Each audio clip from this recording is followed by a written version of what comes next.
அனைவருக்கும் வணக்கம். இன்னைக்கு ஒரு கட்டுரையை பற்றி பார்க்கலாமா? இன்னைக்கு நான் உங்களோட பேசுறதுக்காக தேர்ந்தெடுத்த கட்டுரை பண்டாரம்.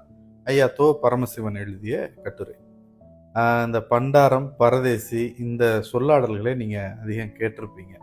இந்த சொல் எப்படி இப்போ இந்த காலத்துல வழங்கப்படுது அப்படின்றது உங்க எல்லாருக்கும் நல்லா தெரியும்.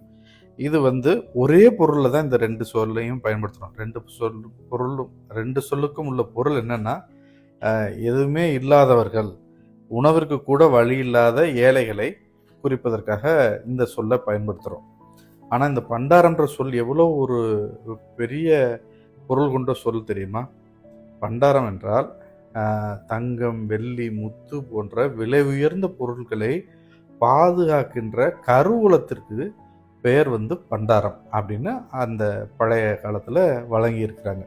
இந்த கருவூலங்கள் அரசு அரண்மனை மட்டுமன்று, கோயில்களிலும் இந்த பண்டாரம் இருந்திருக்கு. அங்கேயும் இந்த மாதிரி உயரிய பொருட்களை பாதுகாத்திருக்கிறாங்க. இந்த மாதிரி பாதுகாக்கிற அந்த பண்டாரத்துக்கு வெளியே நின்று காவல் காக்கின்ற மனிதர்களுக்கு பேர் பண்டாரம் அப்படின்ற ஒரு பேர் வந்திருக்கு. அப்போ கோயில்களில் தங்கம், வெள்ளி, முத்து இந்த மாதிரி பொருட்கள் மட்டுமன்றி சமய நூல்களையும் நிறைய இடத்துல பாதுகாத்திருக்கிறாங்க. அந்த நூல்களை பாதுகாத்ததுனால அதற்கு பேர் சரஸ்வதி பண்டாரம் அப்படின்ற ஒரு சொல்லும் இருந்திருக்கு. அப்ப இந்த கோயில் வாசல்ல நின்று இதை அந்த பண்டாரத்துக்கு வெளியே நின்று பாதுகாத்த, காவல் காத்த இவர்களை, காவல் பணி செய்தவர்களை பண்டாரம் அப்படின்ற சொல்ல சைவம் மதம் சார்ந்து ஒரு சாதியாக அவங்கள அழைச்சிருக்கிறாங்க. ஆனா இவங்க இப்ப இருக்கிற காவலாளிகளை போல நின்று கொண்டு காவல் காக்க தேவையில்லை. கோயில் அந்த பண்டாரத்துக்கு வெளியே ஒரு ஒரு கல் பலகை அடிச்சிருக்கிறாங்க. அந்த கல் பலகையில பூக்களை கொட்டி கோயிலுக்காக பூக்களை தொடுத்து கொண்டே அந்த காவல் பணியை செஞ்சுட்டு வந்திருக்கிறாங்க. அந்த கல் பலகைகள்ல நிறைய கல்வெட்டுகளும் இருக்கு.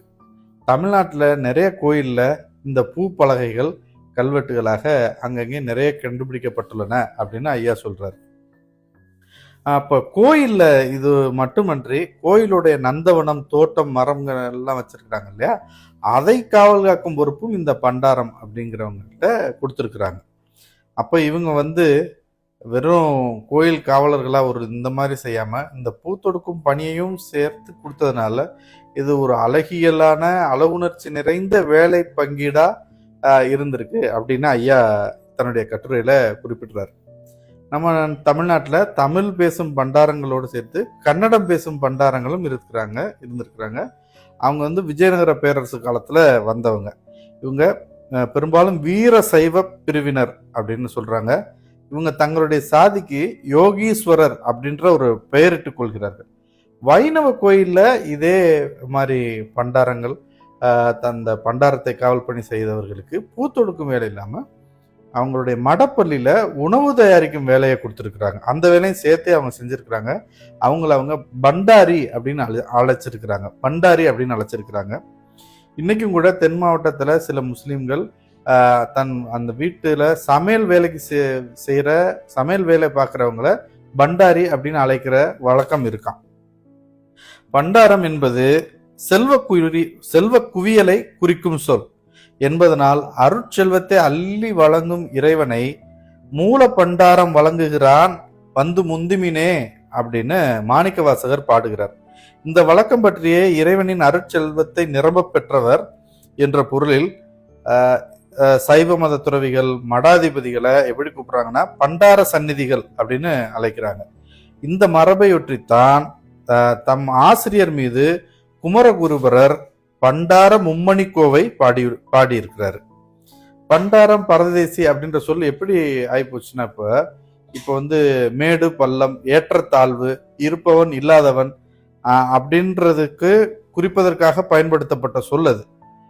ஒரு ஏற்றம் தாழ்வு, ஒரு மேல இருக்கிறவன் கீழே இருக்கிறவன், வசதியானவன் இல்லாதவன் சொல்ற மாதிரி பண்டாரம், பரதேசின்னு சொல்லப்பட்ட சொல் தான். உண்மையிலேயே அந்த அர்த்தத்துல தான் அவங்க சொல்லியிருக்கிறாங்க. ஏன்னா பரதேசின்றவன் ஊர் ஊரா சுத்துறவன், கையில காசு இல்லாம அங்கங்க போய் தங்கி சாப்பிட்டுட்டு போறவன் பரதேசி.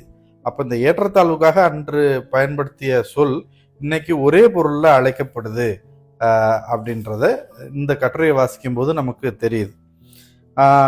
இது மட்டுமல்லாமல் பரதேசிகளை தேசாந்திரிகள் அப்படின்ற பெயராலும் அழைச்சிருக்கிறாங்க. நெடுவழிகளில் அவங்களுக்கு சத்திரங்கள், முன்னாடி கட்டுரைகள்லாம் சொல்லியிருக்கேன், சத்திரங்கள் வச்சு உணவு அளிச்சிருக்கிறாங்க. சில ஊர்லாம் தம் ஊரில் வந்து தன்னுடைய சத்திரத்தில், ஊரில் இருக்க சத்திரத்தில் யாராவது ஒரு பரதேசி சாப்பிடாம போனால் தம் ஊருக்கே அவமானம் நினைச்சலாம் சோறு கொடுத்ததாலாம் படிச்சிருக்கோம்.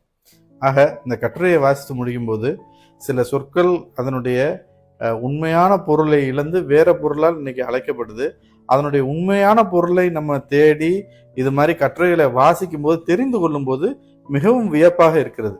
இந்த பண்டாரம் என்ற சொல்லை பற்றி தேடும்போது அது வந்து ஒரு கோயில்ல மிக உயரிய பொருட்களை பாதுகாத்த ஒரு இடத்துக்கு பேர் பண்டாரம், அதற்கு காவல் பணி செய்தவர்களின் பெயர் பண்டாரம் அப்படின்னு தெரிஞ்சுக்கிறப்போ மிகவும் வியப்பா இருந்தது. இன்று உங்களோடு இந்த கட்டுரையை பகிர்ந்து கொண்டதில் ரொம்ப மகிழ்ச்சி. நன்றி, வணக்கம்.